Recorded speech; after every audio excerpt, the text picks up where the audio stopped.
Hello, hello, hello. Welcome. Hello. We are back with another review. You got your girl Brandy today, and we have Word on the Curb, Miss Angela joining us, and we are going to do a Married to Medicine review. And listen, originally we should have been doing Belle Collective as well. But your girl been moving. I ain't had a chance to catch up on Belle Collective. So we are gonna postpone Belle Collective, and we're gonna make this just a Married to Medicine review so we can get that on out the way and wrap up. Okay. So with that being said, let's get into it. Everybody have a good weekend. Girl, yes, my weekend was going just fine. Tax time, girl. Right. Yes, Get doing busy. yes, staying busy. So we're gonna start out with what is this? Married to Medicine. We're at the Med Gala Payback. Season 12. What do you season 12 episode was this 10? Yes, episode 10. What do you rate this episode? I think I would rate the episode. I think it's still about a 7 for me. I don't think Married to Medicine has, as so far, any of the episodes have gotten a little bit higher than that. They just kind of breezing on, and so was this episode. Nothing very too hot happened. Yeah, not to the end. Mhm. So yeah, I thought it was probably about a 7, 8ish. I've been enjoying the season. I heard it's some other content creators. They're guys though, but they was like they ain't caring for her. And I'm like, y'all like Bill Collective? So that's maybe because I'm an old lady, but anyways. So we're still on the girls' trip. So they're going to do a sunset cruise. Dr. Contessa is hosting it still. So they're getting ready to go on this cruise. Toya's kind of wondering, well, the ladies are all wondering what kind of boat they're going to be on. And Toya says the less the expectations are, you have the less expectations you have, the more pleased you will be, basically. Mhm. So at first, Dr. Contessa stopped at some little tugboat and they looked like, what? And was it Quad said something about being on the Titanic and getting on the tugboat or whatever. She didn't Mhm. come for this. So they end up getting on this black and gold boat, which I thought was very nice. Mhm. And was a 2-tier boat. And the captain on there, name was Captain Morgan. That's all he needed was a little peg leg. Mhm. And Toya tacky ass goes to the bar. She didn't know what the bar was going to have, so she brought her own tequila. It's tacky. I mean, Toya she trips me out with this tequila, and I say this coming from a person who likes tequila as well.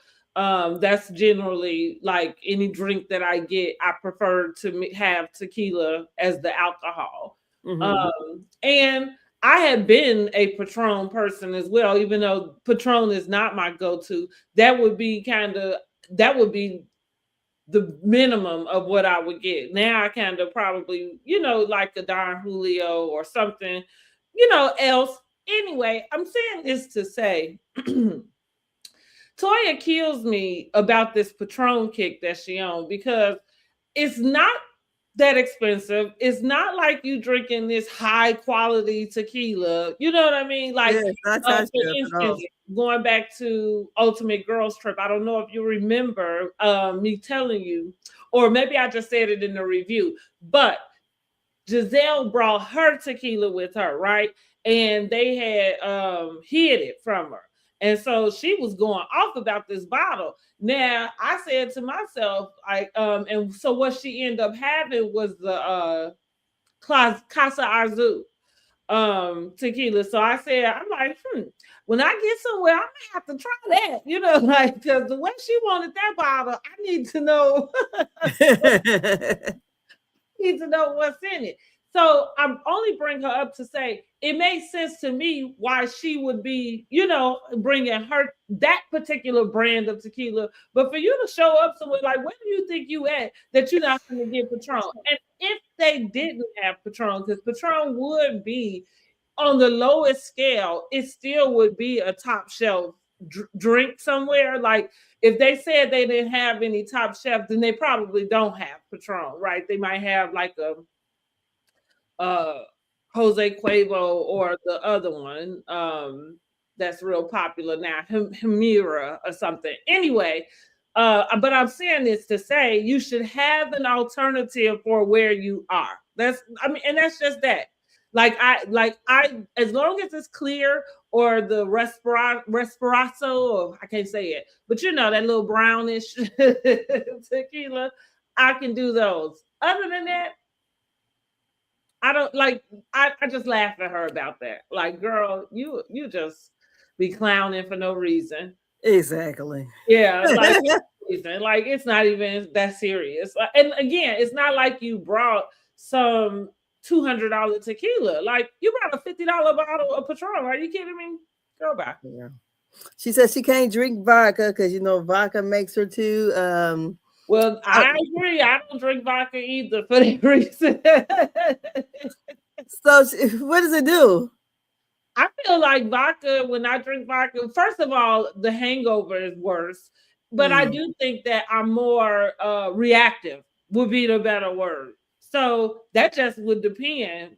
And because it's not that I'm gonna say it's all like I would always go bad, but I'm saying it would be extreme. So whatever we doing,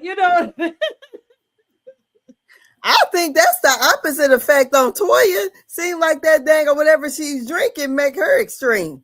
Mm-hmm. Well, I'm saying so sometimes like you can drink a particular liquor and you handle it differently, right? Yeah. Like and so that's kind of what I mean. Like I just stay away from vodka because I feel like vodka I don't know which way that's gonna go.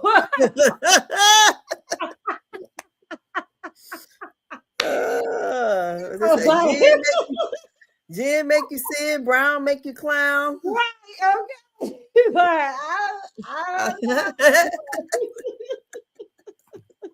But you doing the Ashley 6, 7. That's a crapshoot right there. So okay. I chose to stay away from it. And very early, like I figured that out very early. Okay. So simultaneously, they're showing the men meeting up at a bar, and Dr. Scott got glaucoma. Girl, I was calling it cataracts. He got glaucoma. I said I want to be smoking the weed to help him with his glaucoma. So I guess he had some kind of glaucoma surgery, and he couldn't see so well. So Eugene makes a crack about in his confessional with Toya that the doctors, people don't want to see a doctor with like messed up eyes and messed up hands. Well, he ain't lying. And then Toya said even, like a messed up penis or something. I'm like, well, what they always do with anything. Exactly. And that's what he said. She said, if he get him something before he go to work, they better off for something. Yeah, you can't be coming in there with the Forrest Whitaker eye. So about you ready to come and operate on somebody. Who? Well, anyways, they were playing darts, and honey, surprisingly, he did very well. I think he had bullseye on one of them, I thought. And so Steve said he'd been going through it since the ladies have been gone. I guess some kids, well, his son is running him nuts. King is said his average is down to less than 15 times a week. And he talks about the IVF journey that that they've been going through, but he didn't let the guys know exactly everything. And he was waiting on Quad to break the news to her friends first and let the ladies know that. So we go back to the boat trip. well, what do you think about that whole? Oh, you're not even back yet. But Oh, anyways, yeah, I'm listening. so what do you think about the scene at first with the guys and Scott doing the bullseye with his bad eyes? I just thought that was ironic that he could actually, do the actual darts. But and I like I said, I agree with Eugene. Honey, nobody want no doctor with some messed up eyes, no messed up hands, and I don't whatever. But Messed up nothing. right, exactly. And then you know, I like I don't know, and I'm gonna put Yandy in this, Yandy and Medici, because they just had they sing on Love and Hip Hop where they sat down and discussed them separating.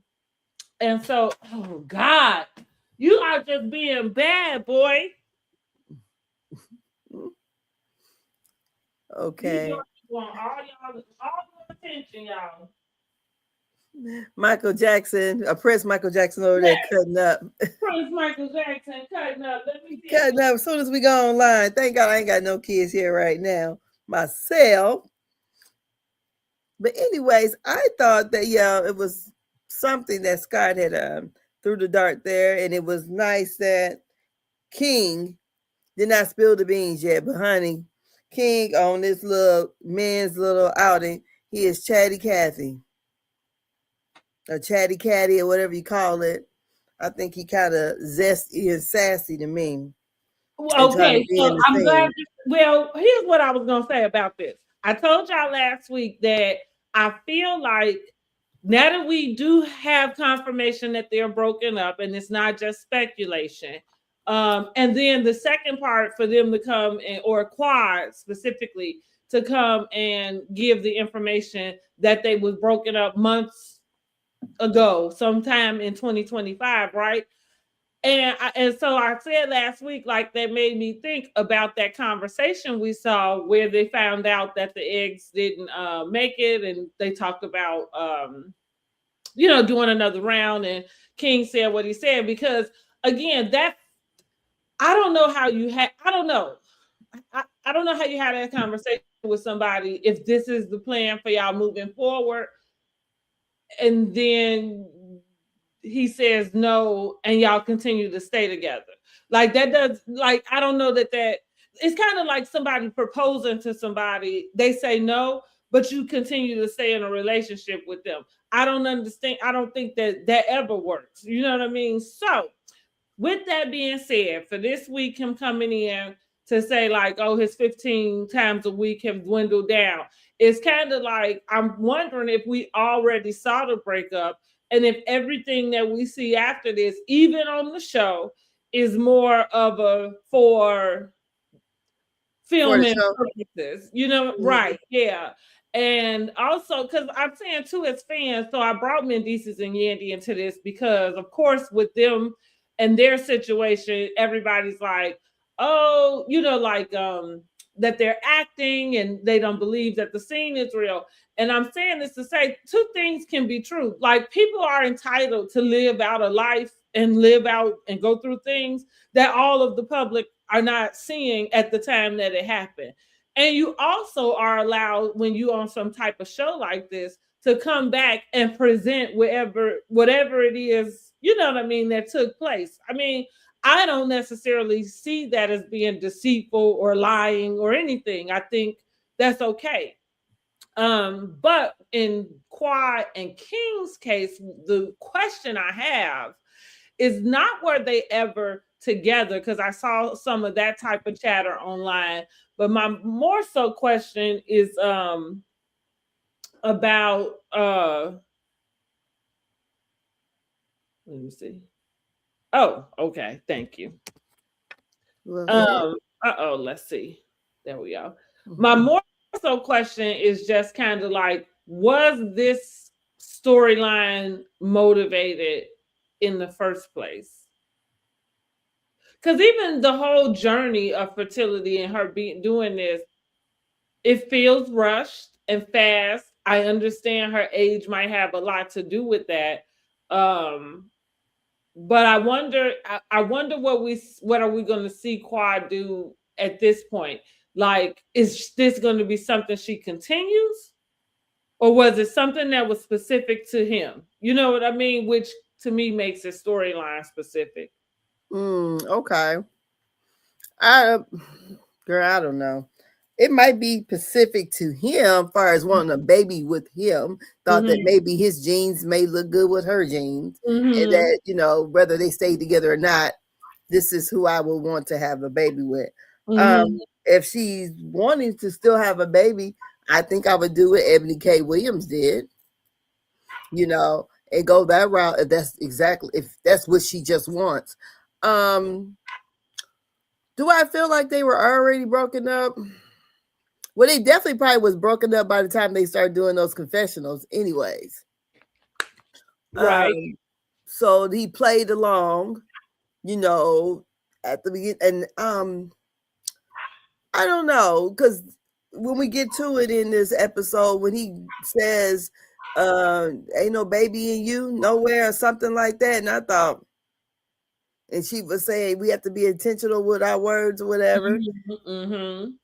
I thought, well, and then he does make a statement about all jokes being aside, but I don't know. It just seemed in this scene with the guys, when we come back to it, I think he's really enjoying being on reality TV. Mm-hmm. And I don't know, he's a little bit too chatty for me. Mm-hmm. I like him to be more like Damien. That's Mm-hmm. what I want. He's just too chatty for me. And Yeah. then, still hanging around the people. Yeah. So, anyways, we're back to the boat.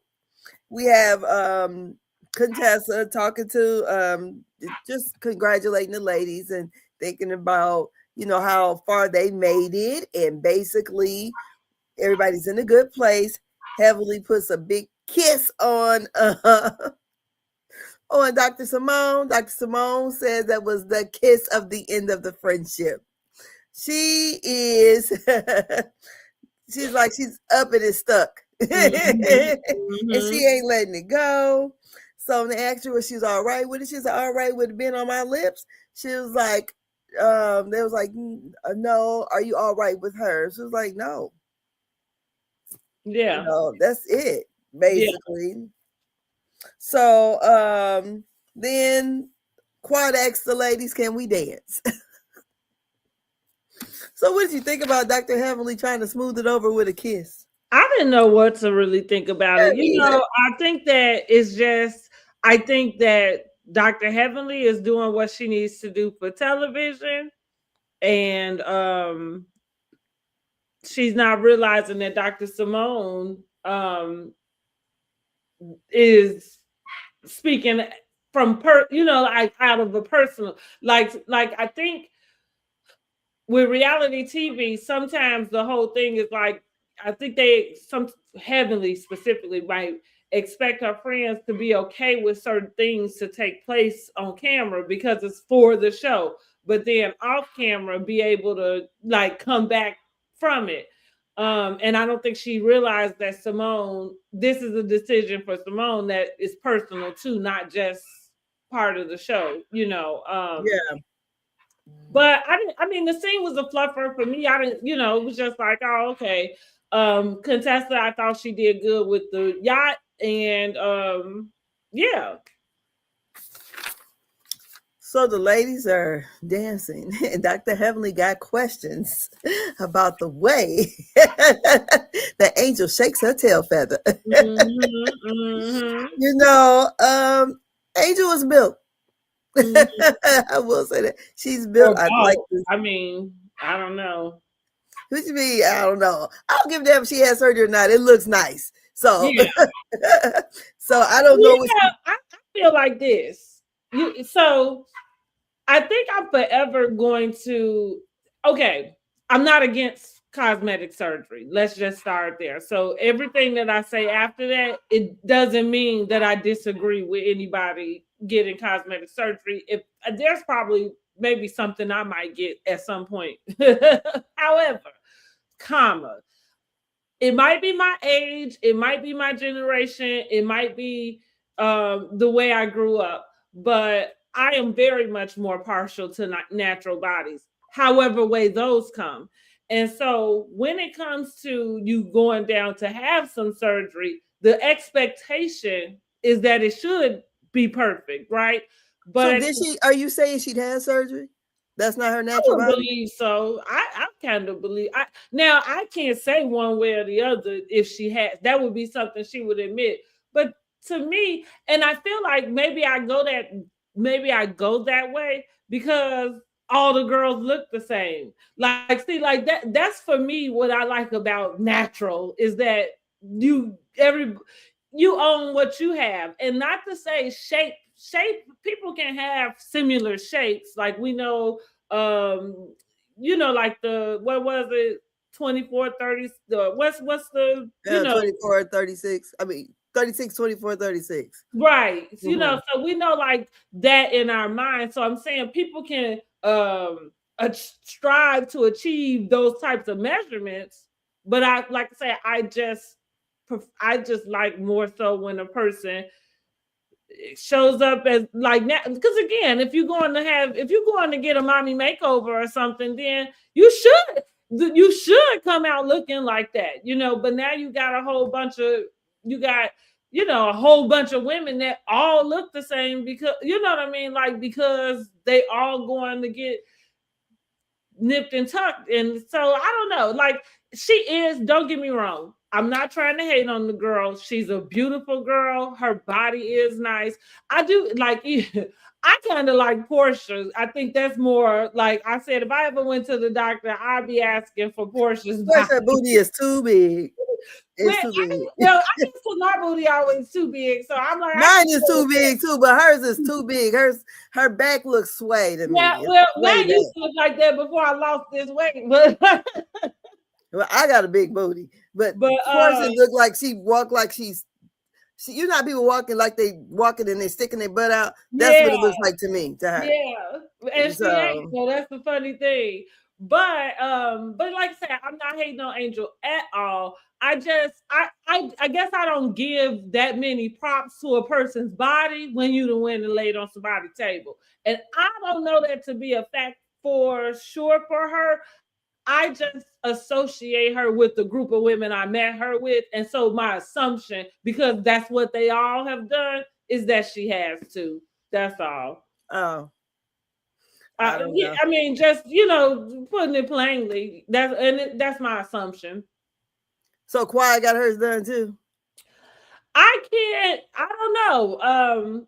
Because like sometimes I'm looking and I'm like, well, you look like you just gained weight. You know what I mean? Like, but I can't tell the difference. But here's the thing: a person could have not had a BBL. Like just because what I'm saying, it doesn't mean that they've had a BBL. They could have just had lipo. Like when people's waists are, and they're not telling you that they're working out to get their waist down that small. Lipo is almost the only way you did it. Because what are you eating? I mean, at the age that you are, I mean, I'm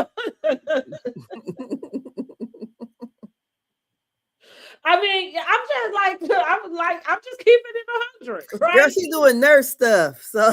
But that's funny you would say that, because think about your trip to the hospital or to a doctor's office. Nurses be the ones overweight half the time. Sorry. Well, I'll take that back. I was going to say not the ones in Atlanta, but never mind. I don't know. One. Atlanta has a culture in general. Like I remember when I found out that regular people were going to get BBLs and stuff. That was something that was generally reserved for like a celebrity or personality type of thing, or what I would say kind of the cost was out of reach, you know what I mean, in a sense. But now anybody can. They fly over to Dominican Republic, they go over to Turkey, they get it here, you know what I mean? Like, so, and like I say, with Atlanta, that's their culture. So that's why they all look the same, like all of them look the same. All the bodies look the same. That's what, like, we talk about 90s beauties. That's what we talking about. Going back to the days where, not to say there wasn't a status that everybody was trying to get to, but it still was a level of everybody had their own body. You know what I mean? Like, and they had to get shit. They accused Janet Jackson of taking her ribs out. Mm-hmm. Now she might have had lipo at the time, but again, because going back to, and this is just human nature, and not to say people don't work out, but when you get to a certain age, you start to gain more weight in your stomach. You know, it's harder to get off. And again, especially if you're not like a workout person that's going into the gym, doing that, working on it to keep it small and trim. So, like I say, it's just those little things that's how rumors get started, but I'm probably not wrong. Well,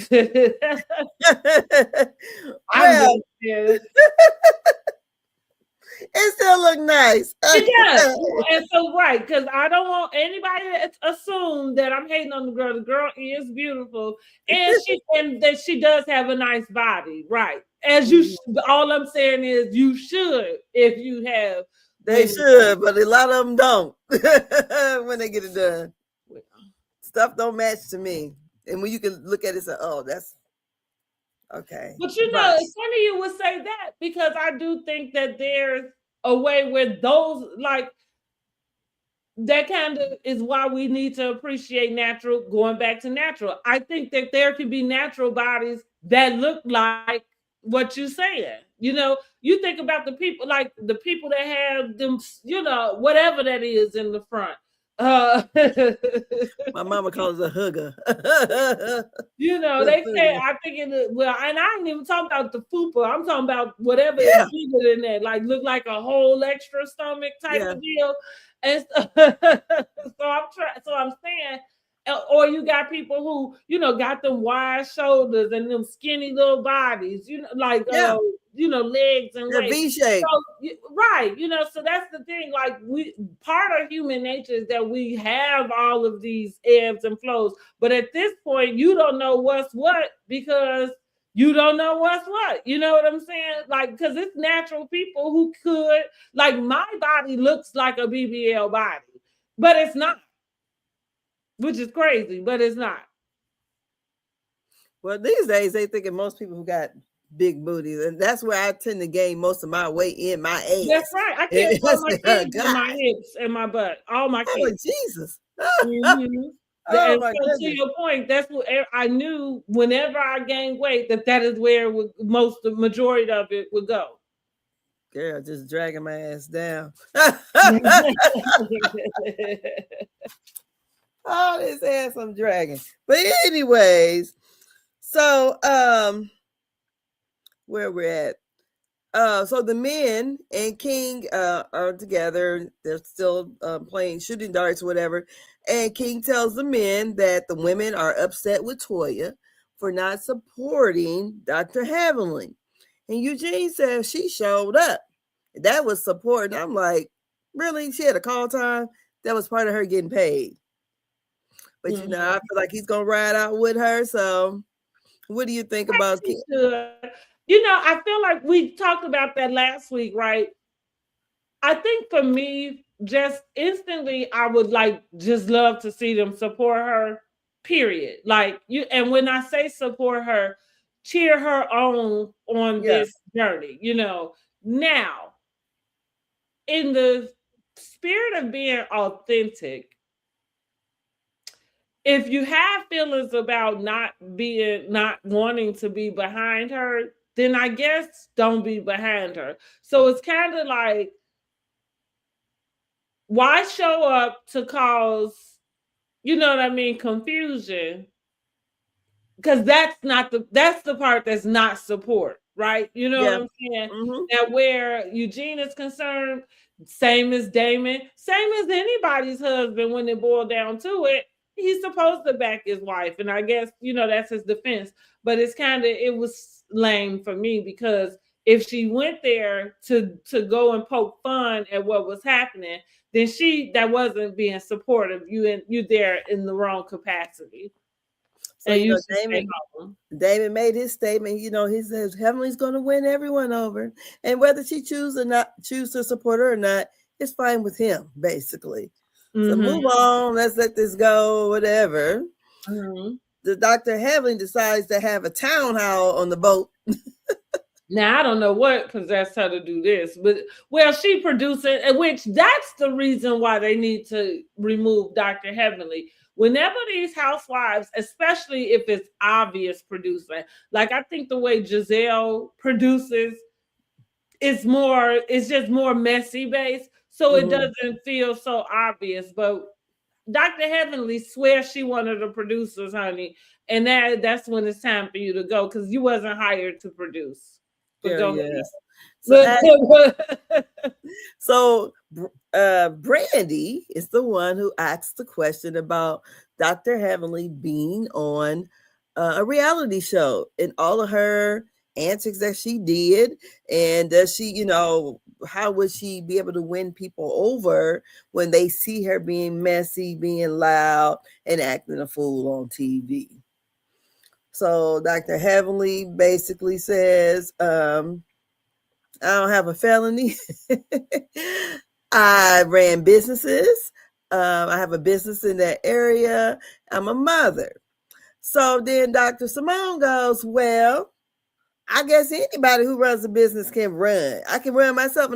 I wouldn't look up the qualifications that you get, whatever it takes for you to be to run for Congress. You have to be at least 25. Okay.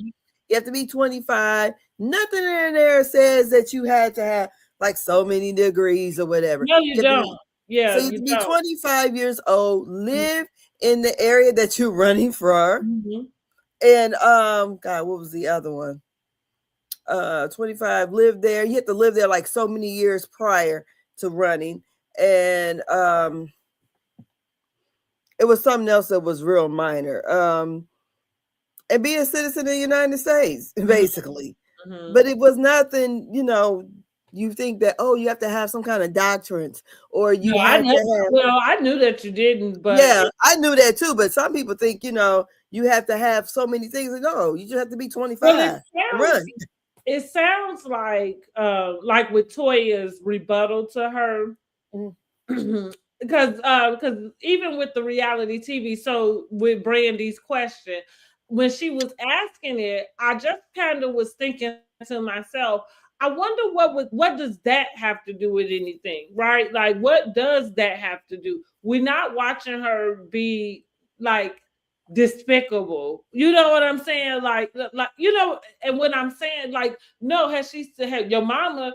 Well, this is in the context of what it's in. You know what I'm saying? So I don't understand why you think one has to do with the other and what. So it would be so, but on the flip side, it's unfortunate for Dr. Heavenly because she didn't answer her correctly. I agree with what you said. Like the stuff she came back with, it was like, well, no, that you know, like you didn't, you should have came and addressed actual like the issue, you know, like why you are running, not necessarily those like saying because you're a mom and a business owner. Yeah, like she should have gave to run. Yeah, she should have gave the same answer she gave Candy. Exactly. And she told Candy, them people. Yeah, them people. You know, maybe change. I don't know. You whatever changes you did in your business. But I think I'm just kind of over this thing with them and this Dr. Heavenly running because I don't know why y'all want this to have so much to do with that, you know, and because for me it doesn't, you know. Exactly, because if we were thinking that way, my question would be, why would any doctor be on a reality show as this? You know, only one who's kind of held herself upright and respectable is Dr. Jackie. She don't get down there and, you know, in the mud and sling with the rest of them. And to me, the one that was most unhinged would be Dr. Contessa. You know, for the way she acted. Which twice she tried to beat up Heavenly, wasn't it? So I mean, I That's because expect he was certain, just doing too much, though. yeah. Cassie What was I'm saying trying to is, peel back I on expect stuff. these, I expect these antics out of reality stars. You know, they're giving us entertainment. You know, because if it wasn't, we can watch with one of those other channels, Discovery Live or whatever, Discovery Health. We can watch that. So Mm-hmm, this is mm-hmm. supposed to give us some, they're going to be a little bit outlandish and more than what they are in their regular lives. Mm-hmm. So I'm just thinking, oh, and then she said, oh, have we lowered is the bar that low? Because she said, I don't have a felony. Yeah, the bar is that fucking low. The bar is at the ground right now, below Mm-hmm. the ground. Look who Okay. the hell we got in there. Shit. Yeah. Girl, I'm sitting here looking at houses online, being nosy. And I'm like, you got to be fucking kidding me how much these houses cost. Girl, and rent in general, like even me with the apartment hunting, like it is really a mess. And the funny, and going back to, because this does correlate with what we're talking about, you have people out here focused on something, and it's like, do you know that people are fighting for their lives? Not just the ones running from ICE, but we're talking about just to get through every day. You know what I'm saying?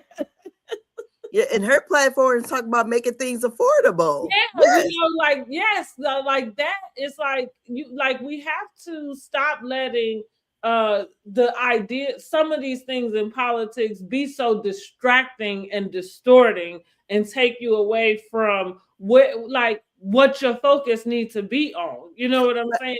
I think that we always, our people always are more harder on our people. When Absolutely. they're definitely trying to run for something. We could have a mediocre Absolutely. white person But running for something. at the same time, it's real hard. I am the biggest person that will tell, like, if I have conversation with somebody about politics in some way, first of all, I'm not going to have any conversation with a person as if I have the back, like all of the legislator up under my belt, as if Yeah. I sit, you know what I'm saying, in Congress and fight and do that. What I'm going to do is speak from a place of where my passion and where my understanding, where that lies. But I'm not going, and so that's what's interesting with this too, is that, well, she's actually doing something, you know what I mean? And so again, I would love to see them just support that, right? Because that takes a lot in its own self. And maybe she don't have all the right language, but neither do you. Like that's kind of, and one thing about God, like he will qualify the unqualified. So again, it would be nice to see them not be haters, because that's what it looked like to me. It definitely does. That's what it looked like to me. Now, if you don't live in the district she live in, you wouldn't be voting for it anyway. So whether you would vote for her or not is not even important. Why would you sit around and spew out, you know what I mean, like that type of message to have other people who might have the ability to vote for her to not vote for her? Like you look like a hater, and I hate to say it. You right, we are hardest on each other, and I think there's a gift and a curse with that, because I think a lot of the reason where the origin from where that stems from is the just to get through, you always have to be twice as better. You know what I mean? So that meant in everything we learn how to present ourselves a certain way. This goes to a conversation we talked about with going out in public in your bonnets or whatever. So like, everybody has a particular attitude about that because of what was taught, that we didn't present ourselves in public a certain way, period. And so I think some of that is where the origin of being hard on each other comes from, right? Having the expectation of, excellence from each other. Yep. But at the same time, right, you can't be like, it doesn't look good when you are also using that to bring somebody down. If somebody had told Martin Luther King that he wasn't qualified to go and, like march with the people. I'm just saying, like all it takes is somebody to take a chance. And what you could find out is what are her goals? What is she, looking for? Y'all not asking her none of that, No. So again, they look like a bunch of haters. Simone included. And Simone is one of my favorites. So Simone is included in that. Now, Dr. Jackie even said she wasn't ready when they asked that question, who was your political mentor? And she said Quad. Yeah, right. Yeah, Lunsford. Quad was like, right. Well, and then there's that, but Quad, now, like I say, maybe Quad is versed in a way where she could definitely teach her how to speak. Mm-hmm. And I think to anybody, whenever you get in spaces like that, I feel like that would be a learning curve for anybody to learn learn when you have to learn a different language. Yeah. So I'm rooting for her. I'm rooting for her. That's that. I can't vote for her. I can't not vote for her, right? I can't make the decision to not vote for her because I can't vote for her no way. So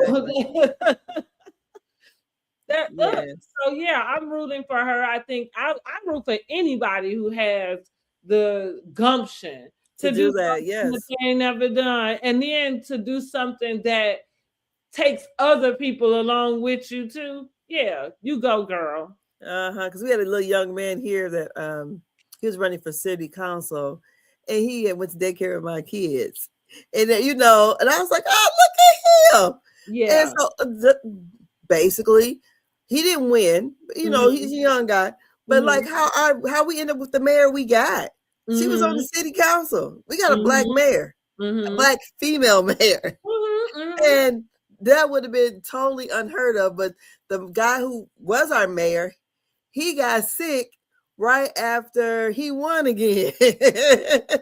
And he ended up, we find out he's sick. He's on hospice. He died the next day. Oh, wow. So they had to do and his wife died in January. He just won election like that November. His wife died in January, and I think he died in March. So they had to do whatever the rules is.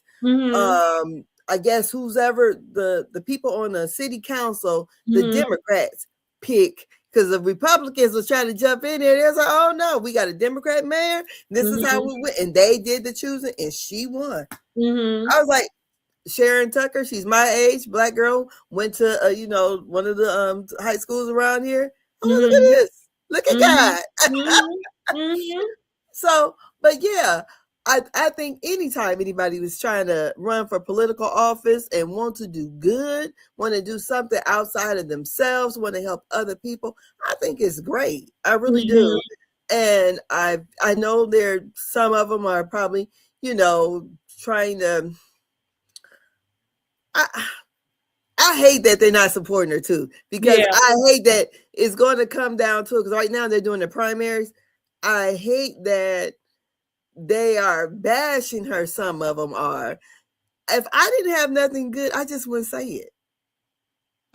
That's what I'm saying. That's what makes you look like a hater, right? Because if you're not able to contribute, and the fact that, like, say, if you don't live in the district anyway, so your opinion really doesn't hold any weight. Yeah. So why would you say something that will pull it? Like you said, just be quiet and let her work what she's got to work. That would be supportive enough. Shut the fuck up. Exactly. Because I'm thinking, wow, because they have a lot of rural hospitals that are closing up down there. And her platform is healthcare and everything. And we see the shit. We see how the country is being ran. We see how girl. But anyways, so he's out there. He is changing the name on the Kennedy Center and tearing down the wing of the White House, not giving a damn. Okay, girl, he over there in them Epstein files more than 1 million times, girl. I just was having a conversation with my son regarding that. And here I said, this is what I told him, and this is how where I am wholeheartedly. I don't give one fuck what is in those Epstein files. I don't care what they release. I don't care who was there. Here's why. Why release them now when there's an influx of AI that everybody is using that has become the wave, this new wave, right? So now there's this other layer of what's real, what's true, and what's not. Well, that's why he's pushing AI anyways. I already But, know that. Yeah, of course. Well, that's exactly what I'm saying. So with that being said, I am not going to give you any of my attention. So I don't give a shit what they put out. Like and going back to what we all need to be focused on, because what does it change? It wouldn't matter what come out in it. What does it change? So well, you see, they didn't arrested Prince Andrews because of that. They should have. Anything that came out of there, they already know. So again, it wouldn't change anything. So if they arrested Prince Andrews, which they already could have, that's why he was already dismissed from demoted from his title anyway, because of Epstein files there, huh? Yeah, but they didn't have the redacted version of it until they released it. Somebody did, is my point. And so it's no need in getting caught up in that. For me, that's just the way I see it. Well, all I would say, caught up in it. There's victims that, and when you see that there are smaller kids being victimized, I just said if those files contain a whole bunch of black men in there, it'd be a whole bunch of people arrested right now. Well, I wouldn't disagree with you, but this is the deal. This is, and it wouldn't even matter if it took y'all releasing them to be like going back to what I said. I don't like people like using certain things to invoke a particular emotion out of me. That's what that is to me. That's the same thing, and so I understand things are wrong. We got the whole documentary, his girlfriend locked up in prison, girl, they act like they decided her in Canada.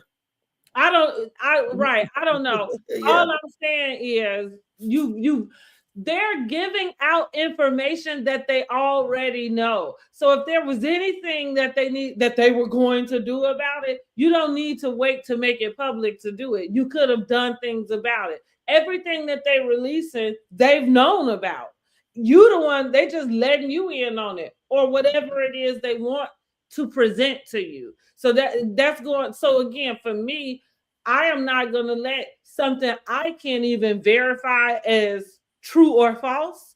I'm not going to let that evoke a particular emotion out of me. Going back to what we're saying, which now these rent prices, these, you know what I'm saying, these grocery prices, these other little things, those are the things that I particularly, healthcare, those are the things that I would particularly be focused on, because all of this other stuff going on, it's a society and a thing that happens that we're not even privy to.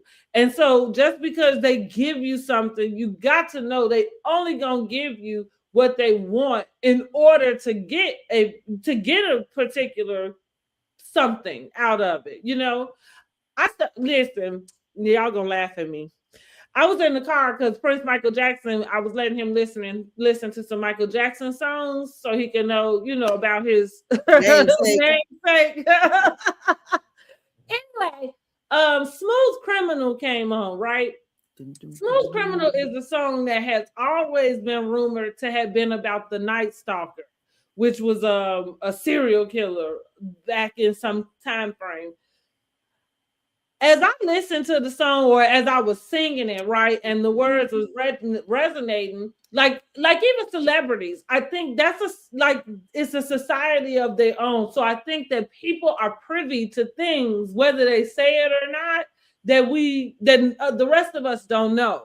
So as I'm listening, hey, Annie, are you okay? Are you okay, Annie? I said to myself, I said, Michael Jackson probably wasn't talking about that Night Stalker. He probably was talking about the industry.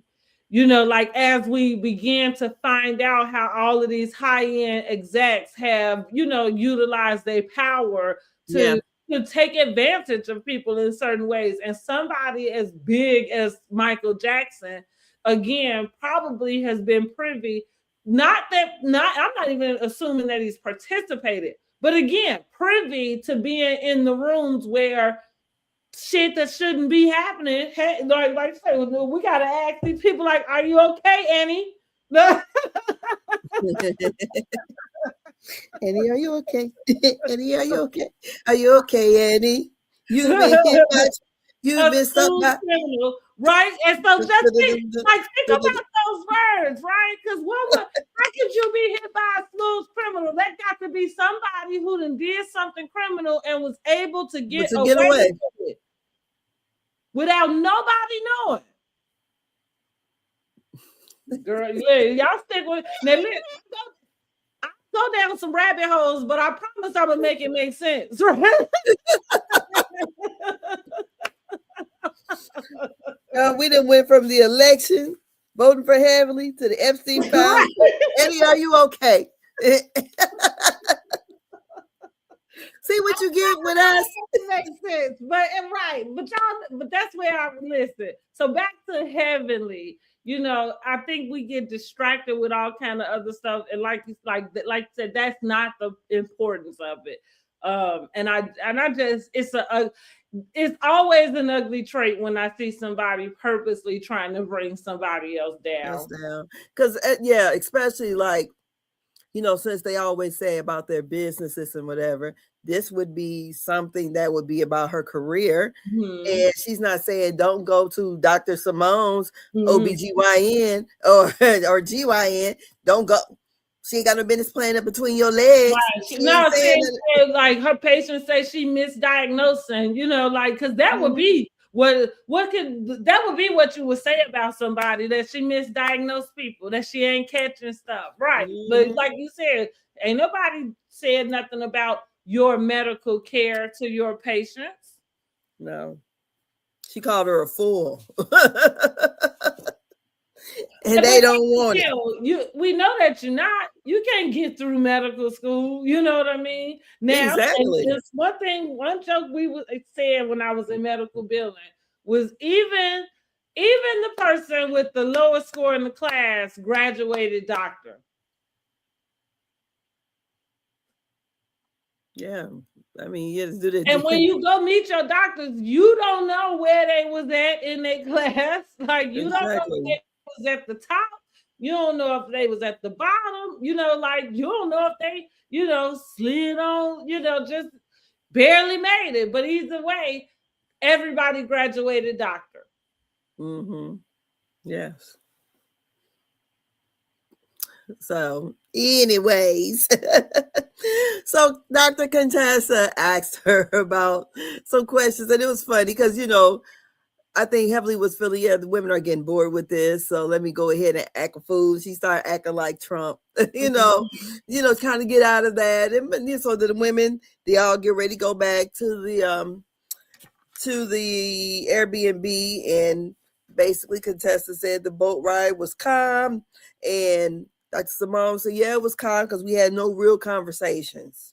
Yeah. So the attention is still under the rug, is what she said. I feel like that was their own fault, though. I think Brandy asked the wrong question. Let me take it back. I might be being hard on Brandy. I think the question Brandy asked was okay. Heavenly just didn't respond to it correctly. So, because I think Brandy's question would be something that maybe somebody else might ask her, right? That haven't watched the show, but knows that she's on the show, and maybe have an idea of what they think about being a part of reality TV is. That's, you know what I mean? I don't think from Patreon, prior Patreons, because the last couple of ones, like they haven't been on it because she's been campaigning. Mm-hmm. But I don't, because Carlos had been asking her about Brandy. And it seems like, and Dr. Heavenly's like, I don't know her, and I just ain't giving her none. So I'm just gonna let her have it. She's like, I'm not trying to. She's like, I don't know that lady like that, and whatever she say, I'm just gonna let her have it. She's like, I'm not really trying to be in. I guess she's trying to walk that fine line of being, demure when she really want to cut somebody out for real. So she's a, And again, what would be so wrong with cussing somebody out who deserved it? Yeah, I guess she don't want, she's trying to be, I'm be just what they asking. think she's I not. want people. Y'all jump down in the comments and let me know. Well, and I get like listen, like you say, I think there does have to be a bit of decorum that you need to have to move in certain rooms. So I'm not suggesting that Heavenly present herself as somebody who is half cocked. You know what I'm saying? Like just ready to jump out the window on anything. But what I'm saying when it comes to these girls, what she is trying to play it close with them because she know what they want to use to tarnish her image. Yeah. But again, that's what I want to ask them though. What is the problem? Like how Jasmine Crockett be talking to them folks up in her stuff. What's the problem with telling somebody off who deserve it? Mm-hmm. In a nice, clean, educated way. What's wrong with that? Now maybe for Dr. Heavenly, when she goes to your mama and stuff, that'd be the problem with her because it ain't that. I don't think she's mastered that yet. Yeah, maybe I'll just answer my own. Yeah, I love this and that. I love me somebody who just read in such an intelligent way. It like read you so bad you'd be like, damn, did I just get read? Right. Gotta think about it. What the words mean? Right. Google, what does this word mean? Or like, damn, I kind of stung a little bit, Yeah. But yeah, so I think it's time for Heavenly to exit. And I think it's time for her to exit, whether she wins this election or not, because hopefully she'll stay in that circle in trying to better that way, I think.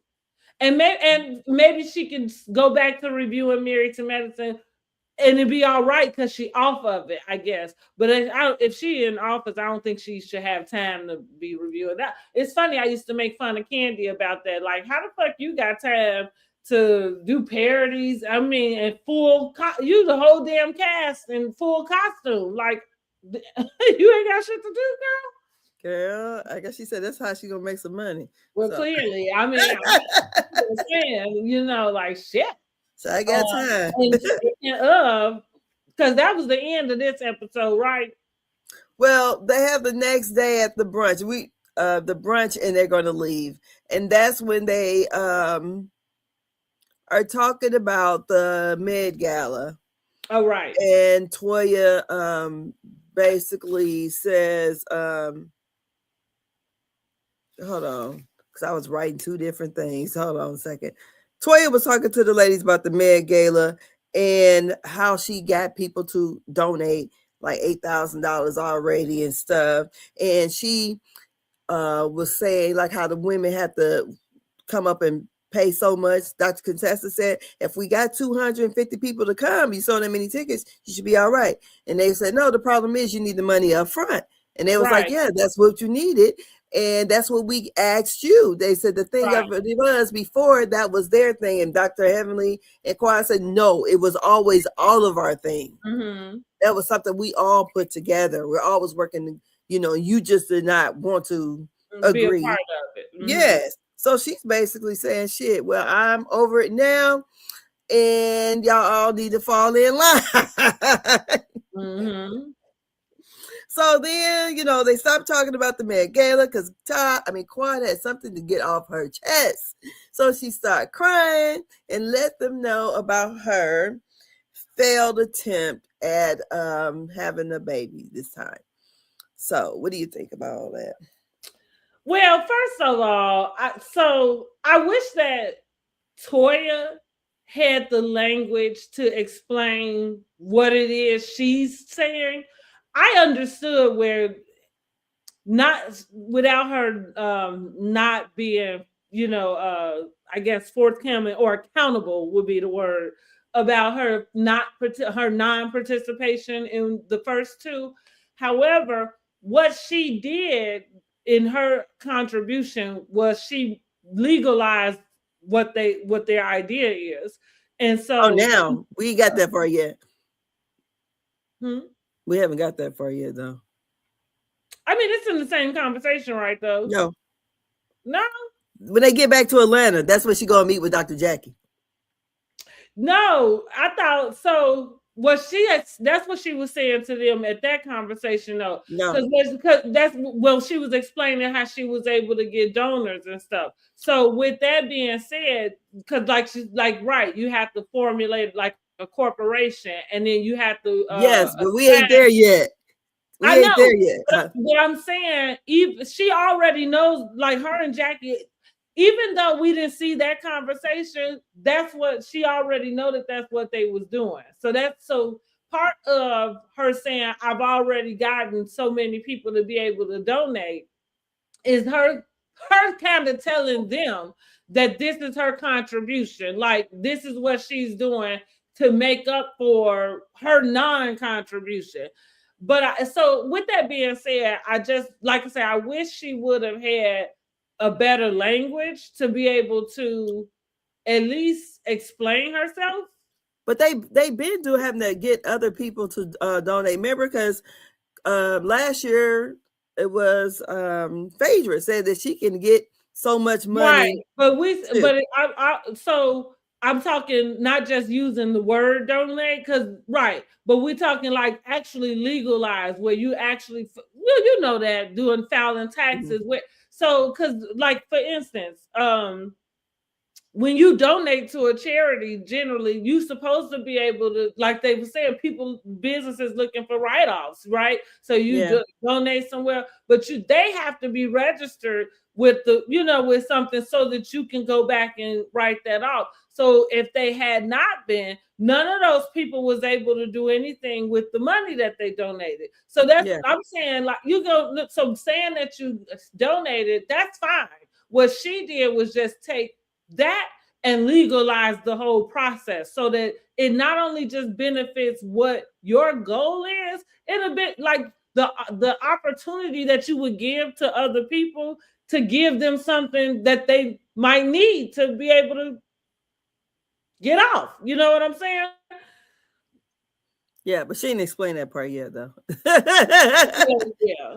Because that's what heavenly goes fuck off. But anyways, we have well, I thought it was interesting that they had not had that formulated already. True. Yes, because when she started to say that, that's what I thought. I was like, they didn't do that. Like for me, I thought that was already done. You know what I mean? Yeah, because I thought it was. Remember when Phaedra wrote out that check, it was made to Doctor's Jackie's another thing, and I thought it was like to like cancer. It wasn't Med Gala though. No. It was to Jackie's thing. Yeah. Yes. So basically Quad gets it out and the women are getting ready to go. So sorry, let me pause and let me get in there about Quad. Quad is so fucking dramatic. That is what I first thought about. It's so hard for me to have empathy when I think somebody is manipulating my emotion. I don't know. It felt out of place. It did. I think maybe they edited that badly because they had to, because it felt out of like y'all sitting over here talking about the Met Gala and she's sitting in the corner feeling some type of way about these babies. Like that don't even make sense. Like how did this even come up?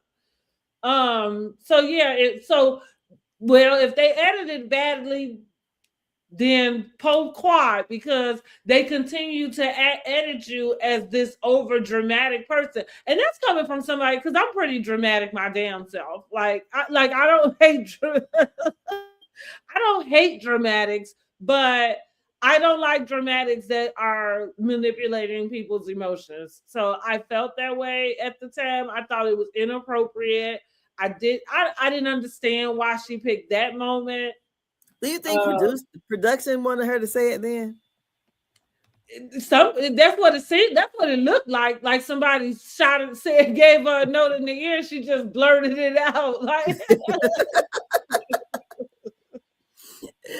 also, how she said that she didn't take Dr. Jackie's or Dr. Simone's advice, and I seen the clip go back on. Somebody had brought it back online. Mm-hmm. That you being a 40-some-year-old woman desperately trying to have a baby. And I said, damn, look like Dr. Simone just read into the future when she said it. I mean, but they both sat down and would tell her that.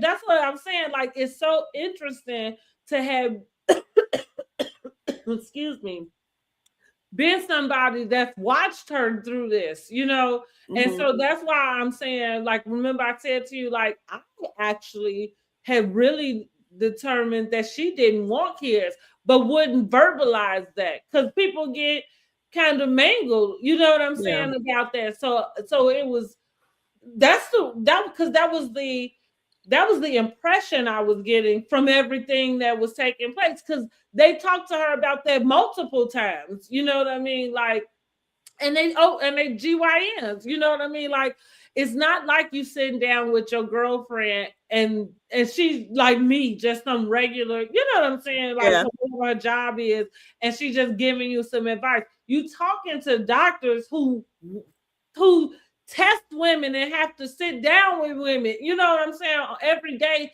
to have these types of conversations with them. And she just refused. And she was adamant.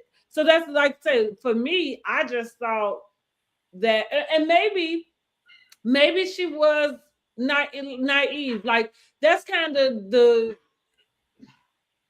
double-edged sword in it. Is like, we all as women are guilty of being naive about something in some way, you know. But at the same time, with this kid thing, it's like, that's why I'm wondering, I'm interested, like, is it that she wants to be a mom? Because I think that if she wants to be a mom, then we're going to see her kind of, like you said, do what the Ebony K. Williams route looks like. However, like I brought up, her going through this fertility in the first place, does that look like going back to Ghana? Or are you going to find, like, maybe you call Ebony K. Williams and find out who she used, or maybe maybe she better use Dr. Jackie's discount and stay with Dr. Jackie. Or that, you know what I mean? Like, but that's what I mean. Like, what does that really look like? Does that mean you still continue in what feels like the hardest route to get into that? You know, I wouldn't be going to Ghana for nothing. I think they was pulling her leg all the way. You paying all that damn money. They knew those eggs weren't fucking viable in the first place. Dang. Motherfuckers was scrambled. She done had them 40-some damn years. But and so to your point, with her having to get that out too, that all felt performative. Yes. Because I don't know, like, where did that come from? Why is that sitting in your mind?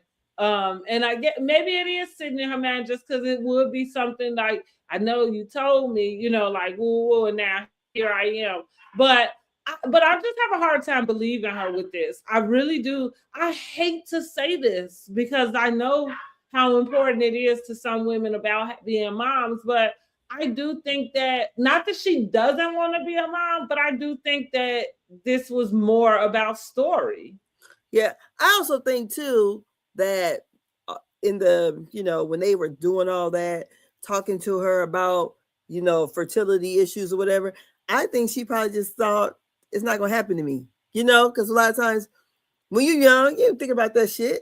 I have a baby, you know, I can have one, I want to have one, you know, until you can't have one. And so a lot of people, I think that way.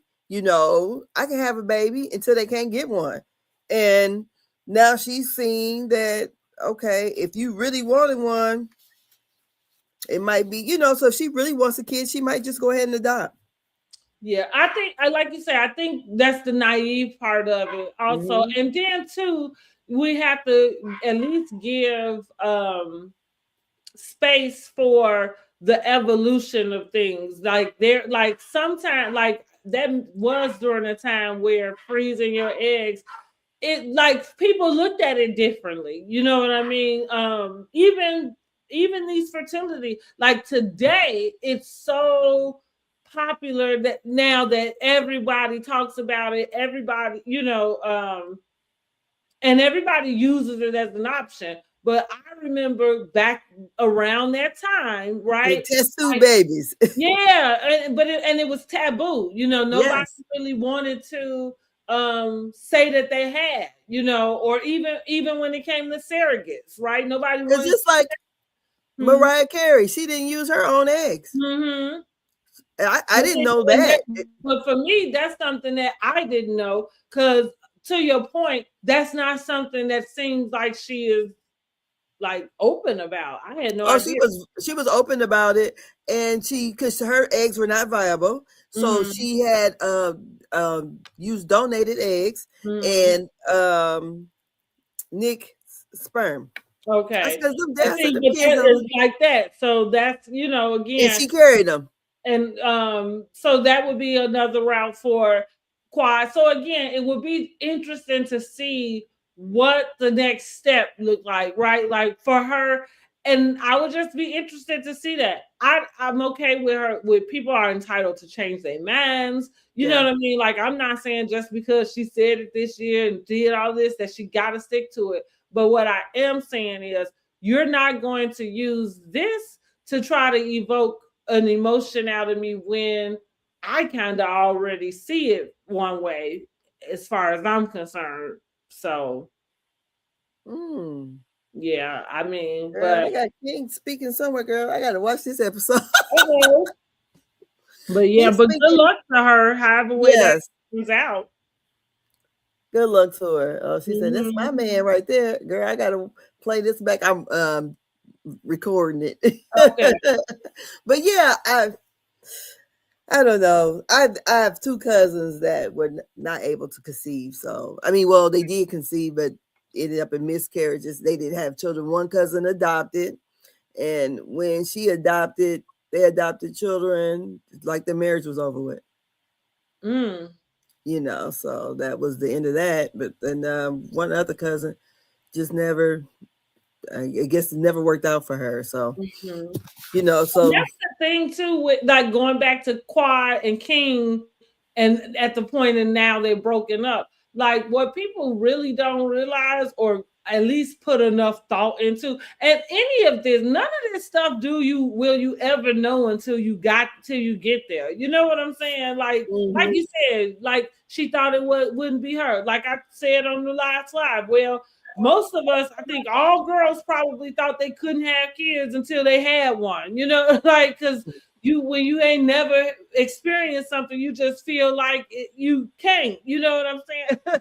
So with that, like I'm okay with that level of her having the naiveness. Wait, I lost my thought. So where was I going? Oh, her and King. But I Yeah. was saying like them jumping into that, like not taking into account the strain that not just the process of doing that to get to the baby, but then the actual baby. Yeah. Y'all jet setting, going out, night clubbing, like real talk, even at the age that Quad is there, you don't live the life of a mom. No, she's out there. And I'm not saying that your baby can't go everywhere you go, but I'm just saying that's not a life for a kid. You know what I mean? For a baby. Hmm. So, like I am a huge believer in preparing for like what you want, what you praying for it, prepping for it, not just in that aspect, but like I said, your lifestyle does not invite a child. Not to me. I probably have more of a lifestyle to have another kid around here. Like, Well, I don't know. Maybe, girl, honey, I don't know because we only seeing what we see. yeah, So good luck. yep. Good luck. That's all And we so got for. we're back to Atlanta. And Steve is so happy to see Mimi. So his help is here. And Cecil and Dr. Simone are going to have cocktails and talk about this trip they just had. Toya and Dr. Jackie meet to talk about the Med Gala and setting up the foundation, the website, and saying that the fees for each lady would be $2,500. It's like the $2,500 they expected her to pay in the years prior. Mm-hmm.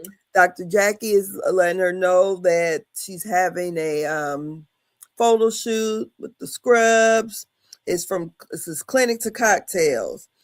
And also they talk about the different positions that they have to have for the foundation. And then here comes Toya wants to put down that her and Dr. Jackie are the founders of this foundation. Dr. Jackie said, oh, that ain't gonna work.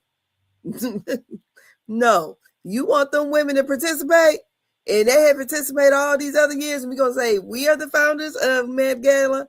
That's not gonna work. Mm-hmm. So she was saying that that her position to be CFO, Dr. Jackie be CEO, and they have Dr. Heavenly being some kind of marketing something, and we're gonna make Quad the secretary. Because she said she Now only that had was funny. I don't know why they didn't make Toya the secretary. but because she wanted to be CFO. Right. She don't want that look done. She figured she did all the leg work. So Well, one thing about it, my uncle said this, and it was funny. I say it's kind of true. He like most of the time, whenever you in some sort of organizations like that, you really don't want to be the one in charge of the money because if something go down with that thing, you the one going down with it. So exactly, I remember I used to be the treasurer of our mm-hmm. Afro American club when I was in high school. Girls, some money got. Mm-hmm. I'm not going to my job and working and to put money back in. Y'all better figure out what the fuck happened to this money because look, I just counted it and I give it away. It's not like I was making any drops nowhere. Right. But anyway, so we have the scene with Quad and King, and they're eating fish and. Somehow, I don't know why he got the baby fork. Who gave the baby fork to him? And he's like, what am I supposed to do with this? She said, well, have a baby, make a baby or something, feed a baby or something. And he goes, there's nothing baby about you. And I'm like, I don't think I like him. Because this is already something hard that, from what we see, that this is something she wants to do and it's not happening. So he goes on to ask her what happened at the girls' trip. And she wouldn't get into it quick enough. He said, look, where's the good part at? I'm bored. I almost done eating my food. You ain't got to the good part. And she was like, what you want me to say? Basically. And she said, well, I told them about my IVF journey that failed. He said, oh, so you was crying a river. I don't know. Again, I feel I'm gonna stick to my guns. I think we watched them break up. I don't know if they'll ever admit that, like that was the scene and that they broke up that moment, but I think that they did. Because he asked her, did she want them break up?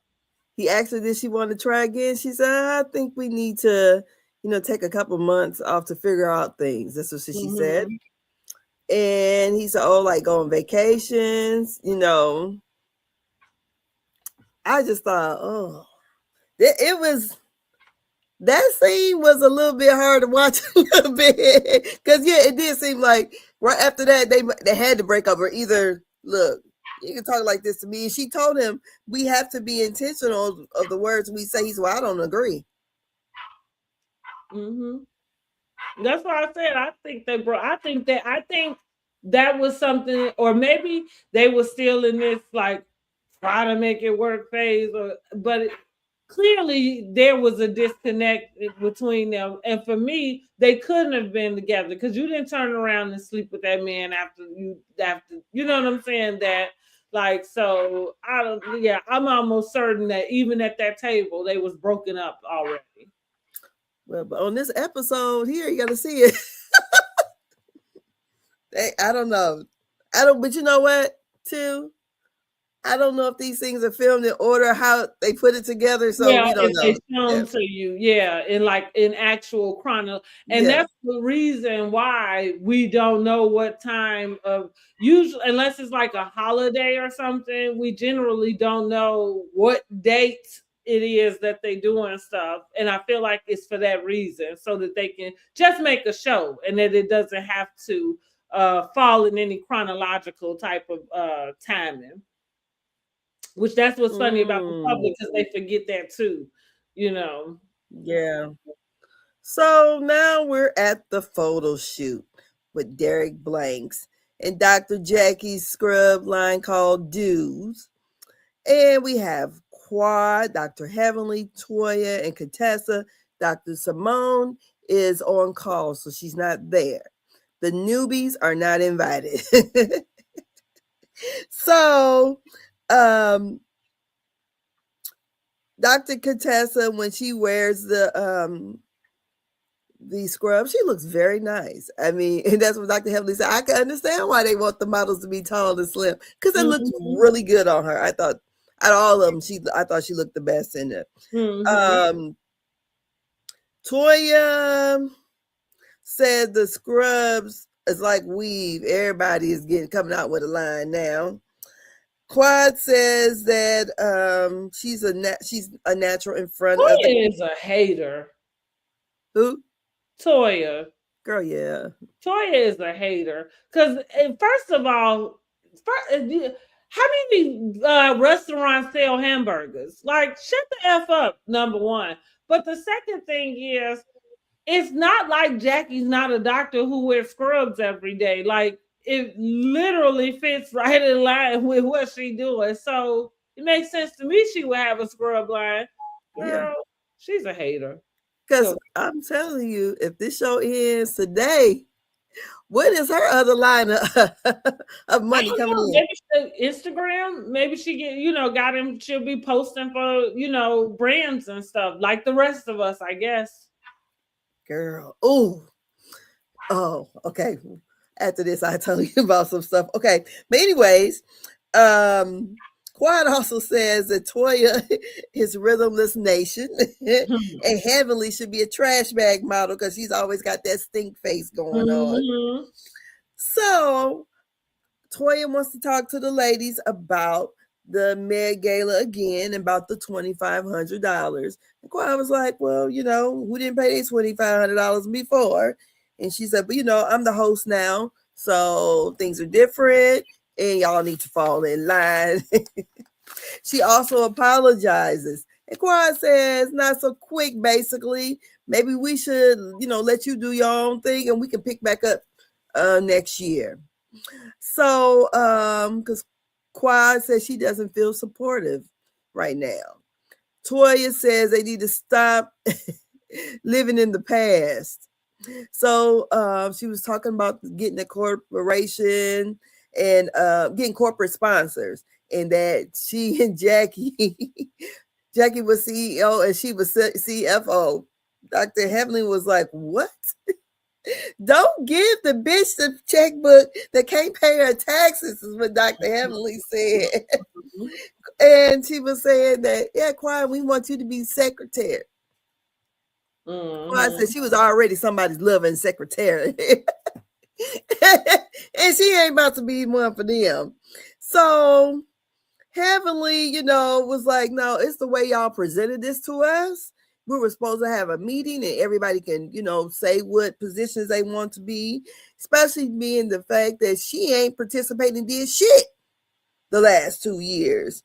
And then Heavenly just goes and tell Toya exactly what the fuck Jackie said, that she was a horrible person to work with. She was unprofessional, and well, she was difficult to work with, and she was very unprofessional. Jackie said, "I didn't say that." Dr. Heavenly said, "Yes, you did." What do you think about all this mess here?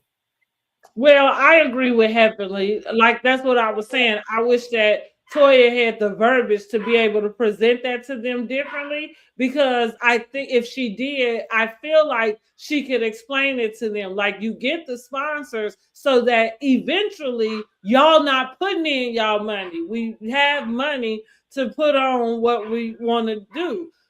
However, I think that Toya should be the one, but we know this is not. She's not gonna do it. But if I was Toya, I would come in with some humility, and I would say, well, I'm going to put in, you know, double to make up for when I didn't, right? As a I'm sorry, as a let's make it whole, let's make everybody whole, and that will reduce what they need to bring on this cut, right? I think that would be the smoothest transition. That's the way you keep everybody at least feeling whole. Because I do think there is a sense of unfairness where even though you're presenting this, it's kind of like you got out. Because so if they had two other ones, everybody out of 5,000, and now it's about to be 7,500. Where you come in, you only coming out your 225. So that don't feel like Yeah, everybody has the same skin in the game. So and exactly, because when Dr. Jackie, because Dr. Heavenly stepped in last year, and Dr. Jackie, they came out between the two of them almost $20,000. Mm-hmm. So, and that's probably what rubbed Dr. Heavenly so fucking wrong. Like, bitch, Mm-hmm. you want to come in and put your little $2,500 in now and say you the CFO? Yeah. No. So, and Toya is a selfish person. And I do agree with Dr. Heavenly, like about if she got tax issues, maybe she shouldn't be the one handling money. Now because she is the one that presented and is switching this over, she probably should have some title that represents that, but it probably shouldn't be the CFO. Secretary. I already said I don't know why on the board. So whatever the other positions are. Mm-hmm. Yeah. No, nice try. I don't think so. Toya just seems very selfish to me. That's all it is. And she's a hater. Yes, because she think that they hating on you, but all you got is a Hermes purse. Like, girl, you are shallow. That's what it is. She is shallow. And the fact that they only gave her, Dr. Jackie put her in charge of it because she had so much mouth about it, but didn't contribute at all. So she thought that to put her in charge this year, it would be to pay her a lesson, to teach her a lesson, rather. I'm not sure what the lesson is supposed to be. But she sees that she needs other what the process is. But again, the lesson doesn't work if she don't know it's supposed to be a lesson, and if y'all don't figure out what that means, like what is the lesson that she should contribute? Because again, that's what I'm saying. Like, I think if she wanted to be at least communicable with everybody, I would have come in and said, like, I'm already gonna give what I didn't give the last 2 years, so that can reduce what everybody else gave this year, and we are gonna step it up. Woo. Now because not only are you making up for what you missed out on, now you're also presenting, something that is leveling it up, making it better, giving an upgrade. Mm-hmm. I didn't know Candy was gonna be on Watch What Happened Live. Oh yeah, I did see her announce that. I mean, so speaking of that, what do you think about this stuff going on with their divorce? Girl, Todd needs to move. He You needs to move. that's fine. Well, so I just think that because I feel like how many divorces do we have to see before you start to pick up on is certain stuff that happen because it's part of the process, you know? So I feel like maybe he should have already been in the guest house. Because Oh, I he's been in the guest house. no, He been I thought they moved his stuff out the main house to the guest house. yes. He hadn't moved out the main house. Well, she had her cousins move it out for him. Right, that's what I'm saying. She moved his stuff out the main house, so he was all. So you saying he was already in the guest house? He just hadn't moved his stuff out. No, I'm saying I think she moved him out back in July. Mm-hmm. I think when she found out about Miss Helen. Mm-hmm. That's what it seems like from what I understood.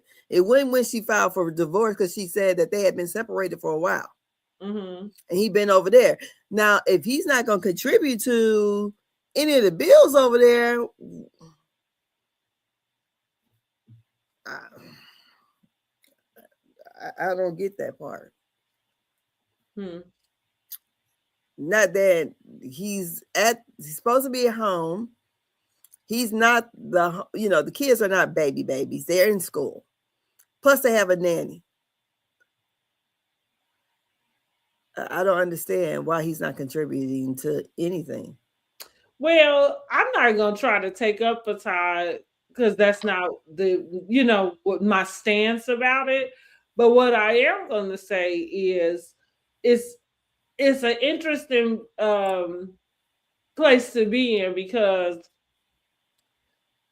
whatever dynamic that they've been dealing with where the kids are concerned, I mean, that's the dynamic. And it's unfortunate that for some time, Candy has been taking on a lot of projects and different things that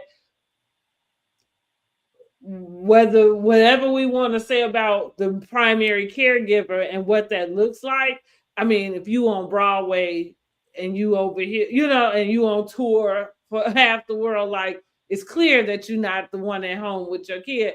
And not saying that there's not a nanny that's doing that, but what I am saying, he just had what's it, October? He just had his "Don't Bring Your Man to Atlanta" play. And in Atlanta, that's in yeah, Atlanta. Yeah, but she's only been gone since December.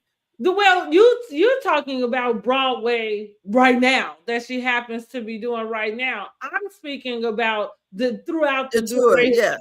So I'm saying somebody got to make the money. And so that's what I'm speaking about, the dynamic that's already been created. And so I think so what I'm saying is so unfortunate is that he's able to use that to his advantage, which sucks on her end. We'll go all the way back to when she was deciding to do the surrogacy with Blaze. She had, first of all, Riley, the one, said she didn't think they needed another baby because you're not able to be here, is what she told her. They do. And I remember having the opinion at that point with her about that baby. At the time, I thought, I don't ever understand why when a person gets the one thing they want, why they have to go and do, you know what I mean? Like, okay, so I guess my thing would be, and probably theirs was, then what do they do with it? Just let it. Now, see, I don't know, because by that not belonging to me, I don't know the emotion that's attached with that. You know what I'm saying, with that idea. But all I'm saying is, in a sense, sometimes I think as humans, and maybe I'm wrong for even saying this, because I know, they say we can do all things through God, but maybe sometimes you get a little bit greedy with God. Like maybe. Well, I think God wouldn't have let it happen there, but that's what I mean. Like maybe for something like. But see, and it's funny that you would word it that way, because I don't think that God like lets or not lets things happen in a sense of like punishment to you or not. Like that's what I mean. I think it's like I know I do this a lot. I kind of talk a lot about wanting to be in alignment in the sense with what the will is for, in his will, right? Instead of thinking so inward about just what I want in my life, in the sense, like, or the things and stuff. So that's kind of what I mean when I say I think we get a little greedy. So the flip side, so like you say, she got the baby, you feel like your opinion would be, well, if it wasn't supposed to, then it wouldn't, which I get it, like most of it. But then the second part to that is everything that comes because now you have this. Like sometimes you're not dealing with attacks of you're not dealing with the attack of the devil. You're not dealing with God holding anything from you. You're dealing with consequences of your choices. You know what I'm saying? And so there we have. Well, that's everybody, yeah. No, well, not everybody recognizes it that way. So going back to this, because that's what I'm saying, not everybody recognizes it that way. So that's why I mentioned the dynamic that was already set up. He's able to use that to his advantage because you kind of already gave that to him. You gave him the title of like being able to be the daddy daycare, type of thing.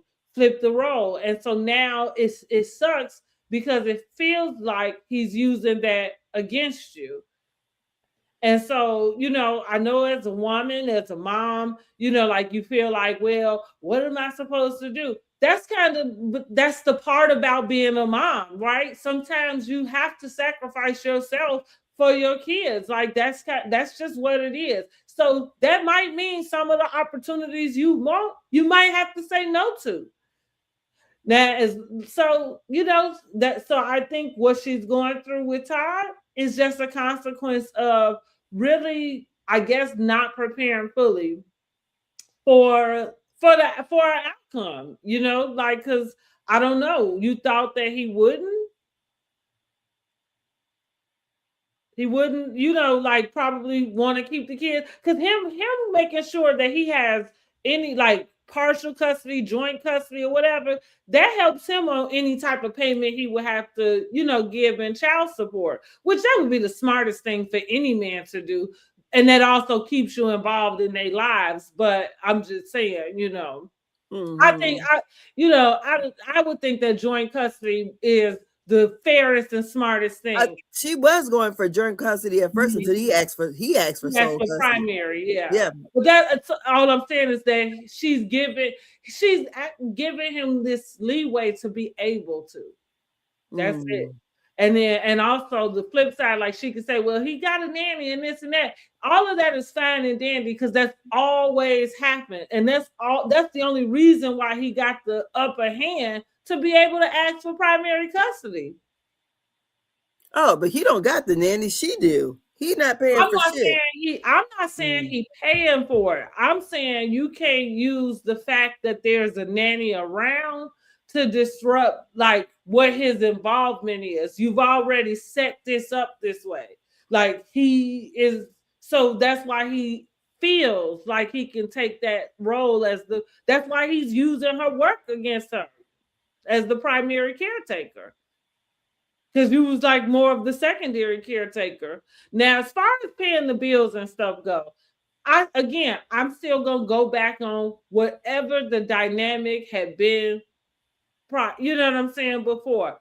If you're like, I think Dineva kind of broke it down in his, I guess, assumptions. Right, is like the house is paid for, so she not paying a mortgage. So other than that, supposedly Todd should have been responsible for the utilities and things. Yes, upkeep, at least on that damn side of the damn house.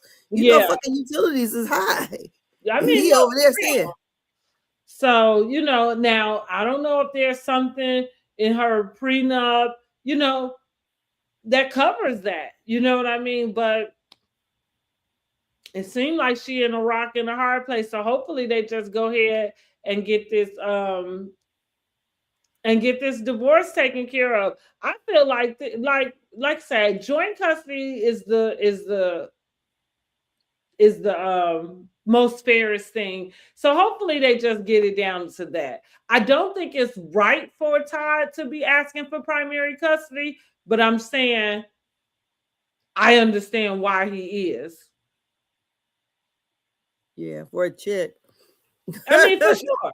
And Mm-hmm. yeah, for sure. And she kind of gave him that leeway. Because I So mean, there should have been a demand for him to, I guess, be the breadwinner. You should have allowed him the space to be the breadwinner, I guess. girl, because I'm like, how many people came to go and see that play? Don't bring your man. Oh no, it wasn't a play. It was a movie, wasn't it? Yeah, I think it was like a movie. And she was out there helping them promote it. And next Mhm. thing we know, she's filing for divorce.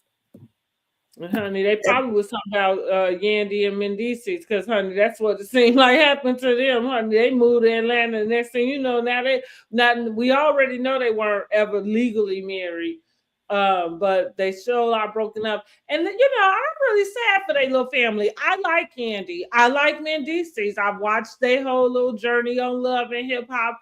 I like their family. And They have so. children together. I don't know I, anything about the history. Okay. Oh yes, they got so Mendices had two other children prior to Yandy, and then two with Yandy, a girl and a boy. Oh, okay. And then Yandy helped, help raise the two children prior to, like one of the little boys' name is Little Mendices. So we all met Little Mendices on Love and Marriage Hip Hop. Love and Marriage Hip Hop. Lord, I done been to y'all know what I'm talking about. Love it. But he had to be, honey, about 6 or 7. He was really young. And so now he's what, like 21 or something. Um, so like we watched They've that been whole on that long? Oh my goodness. yeah, well, Yandy started on Love and Hip Hop New York. Uh-huh. So that was the first one. So that's where she originally is slated at. Then she just moved to Atlanta, I guess in the last 4 years or so, something like Okay. that. Um, and so, like I said, so yeah, the whole process. So we watched Mendices have to go to jail. They, like I said, we all thought they got married. So they got married right before or had the ceremony right before he had to go report to go to jail. Oh. He had a 5-year sentence. And during that time while he was gone, it was found out that Yandy never mailed the marriage certificate. So it, was never filed, right? Hmm. And so part of that was because he was in jail, of course, for some sort of, I feel like trafficking type of thing. Saying this to say, your finances all tied up. So I knew it then. I was like, I thought it was pretty smart of her to not send it in because he got all of this legal stuff going on financially and stuff, and then his 2 kids, with the child supports and stuff, like all of that become you. Not to say she wasn't helping him with the stuff, but as far as where the responsibility lie on it, do I, you know what I mean? So I Mm-hmm. thought, listen, and that's kind of what drew me to Yandy in the first place. So she was Jim Jones' manager, so that's Okay. how her introduction into the New York cast, because it started with Chrissy and Jim Yeah. Jones. Mm-hmm. So I just always was drawn to her because it felt like she was smart. I liked her thought process. Looked like she was a pretty decent businesswoman, And so again, I understood exactly why she didn't mail in the license, and I thought she was pretty smart for it. However, when he got out and they had like a recommitment, I guess for some reason, maybe many of us thought that they would have done, sent it in at that time. But no, so pretty much they've been living like common law, Mm-hmm. husband and wife. And so now, there was some rumors about her and some guy, and then it's him with the voice notes. And then they already had rumors about him being out and about all over Atlanta. Then the little thing with Tamar didn't really help that, whatever that was going on, because it was, the other rumors were already out. So I'm guessing, not for nothing, that's what I'm saying, they probably have been doing their own thing separately for some time, like, Mm-hmm. but not really introducing it to us. So now, with that last episode, they kind of formulated this scene to which they sat down with each other to yeah, just say that they, like that it wasn't working out and that it looked like they had to, go their separate ways. And it was just really, they both seemed very emotional. Shit, I was crying for them a little bit myself because it was sad. Oh, It was sad to see, but it's yeah. understandable. And that's what I feel like people are allowed to live, to experience their stuff privately. Like they're allowed to have gone through that 6 months ago and now be able to come, or maybe even a year, but now be able to come, and that's calling controlling your narrative because that's all you got anyway. You know what I'm saying? But then come and be able to present it. You know what I mean? Like, okay, this is this. So, you know, good luck to them. But like I said, I've always liked them all. I like their little family. And it is sad to see them separate. But So what about Kirk and Rashida? Have they? I haven't watched the show. So did they go on and talk about their son and the? so that's probably coming up about this week because Okay. I think last week was the first episode for the season. So Mm. I think this week she's going, and I don't think they're going to be able to, how that goes, say very much about it. But yeah, it's supposed to come up. Oh, well, that's it, girl. I was watching one of the YouTubers I like to watch. Him and Melody from Love and Marriage Huntsville is having it out. She behind a paywall on Patreon talking shit about him. I'm like, so she done went from TV to Patreon. What else is Melody doing? She do her she sell over there on TikTok Live. I know. I think she be on there every day. So she don't have all those other businesses that her and Martell had together? She dissolved all of them. Oh, well, I thought she didn't even, because I thought she still Yeah, had the she builders. had her business like with the skincare. So Oh, it's called 7th Avenue now. yeah. But yeah, she kept that. But everything she did with Martell, she dissolved. I thought she would have still, but she still had like her builder's license and all that, right? Yeah, but I mean, not for nothing. If you getting paid better to do this, and it Is ain't she? fake, and I mean, you know what I'm Is saying? she? Huh? Is she? She probably is. I wouldn't be She's still surprised. selling out of her house, though. I would think she would be in a That building.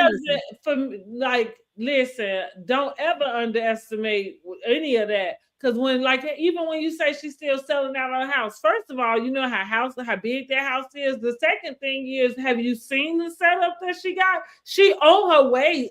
If she not already looking at warehouses, I'm thinking she on her way to it. However, that could be a part of how she could be bringing in more money because she don't have that cost. I don't know. Like, I'm just saying, I wouldn't underestimate what she's able to do doing that. And I don't think nobody who doing it every single day, like doing how she doing, it's got to be being successful. Well, I wonder, the reason why I question, because she had came down, opened up her Patreon, and was going to go and start telling the secrets about the castmates. That's what she got people down there for. Then from there, she got the. That's interesting, because I wouldn't even think that she. Yes, so she did. Yes, she did. So she got a Patreon and she's down there. And then when she was down there, she got because the guy got the clips where she was dogging him because he's on dialysis now. So, I mean, they all, and they got all of that sector of YouTube, that Love and Marriage. They got the millimeters and other people. And it's been, but I just was like shocked. I'm like, she can find time in her day to come down here and go behind a paywall to talk about this YouTube guy. I'm with you. Maybe it's one of her people she done hired for, but I'm with you. I would not have even thought she, cared. You know what I mean? I said Candy Burris would never. Girl, Candy. Girl, I said, Why? she Why? Like, what make you say Candy Burris would never? would never go behind a paywall to come down here. If I got all these good things going Candy on, Burris would never speak up for herself anyway, no, whether but it to was go behind and the to get paywall or not. a lowly person on YouTube. I mean, not he lowly, but he got like maybe 30,000 subscribers, but he's not a big YouTuber. And for you to go down there to talk about this man, I just thought he's not a public figure like you are. Yeah. So for you to go and do this on Patreon, to me, it made no sense. Yeah, I thought Seventh Avenue was supposed to be so great. But she's down there, honey. She said people's jealous because she got 700 subscribers. Or order the body oil because I love body oil. As a matter of fact, I've been testing out making my own, but girl, that shit high, and it was a no for me. You and I'm not paying $70 for no body oil, girl. Bye. Yeah, it was high. Yeah, because I bought some of the Stormy stuff. And I bought that signature, the perfume, and it it smelled okay.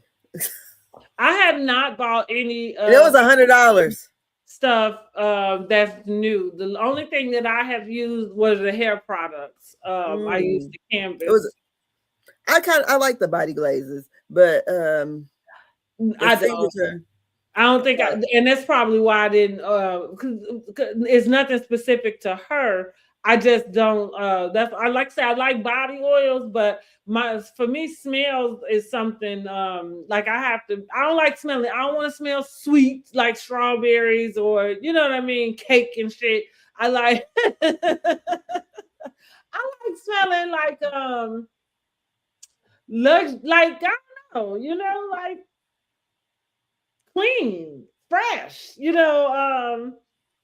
crisp, I guess. For everyday wear around here at this daycare, I wear that body glaze. My good stuff. I wear that on the weekend. But yeah, like I said, her signature, that body glaze was $100, and so was her signature cologne. That's oh wow, okay. Yeah, it smelled okay.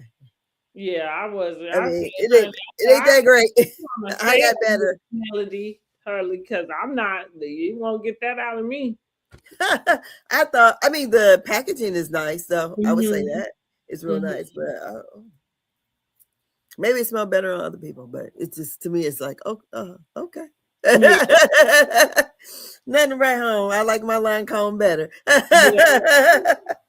So yeah, that's all I got. I'm gonna sit back here and watch this Potomac's back on again. All right. Well, listen, y'all. When are we gonna do Potomac? Let's do Tuesday. Tuesday, okay, that's fine. Yeah, I was gonna say tomorrow, but I need another day, so let's do Tuesday. Tuesday. Yeah. Tuesday we'll do Potomac. Yep, and then we can shoot for Friday for Belle Collective. So when are we doing? You want to do Thursday? So okay, so you want to do Potomac and Married to Medicine tomorrow? Tuesday. I mean Tuesday. That's what I mean. Tuesday. Yeah. Okay, it did Belle Collective on Friday. Yeah. So we'll have to do. Do we want to do Thursday? So we can do. That's a Thursday. Okay. So we get it too, and then we catch up. Then we do. So yeah, Thursday be better. Okay. Alrighty then. So we'll be back on Tuesday and Thursday. Alrighty. Thursday. All right, y'all have a great evening. All right, guys. We'll holler at y'all later. Bye-bye. Bye. Make sure you like, share, and subscribe. And subscribe. Okay. Bye. Bye-bye.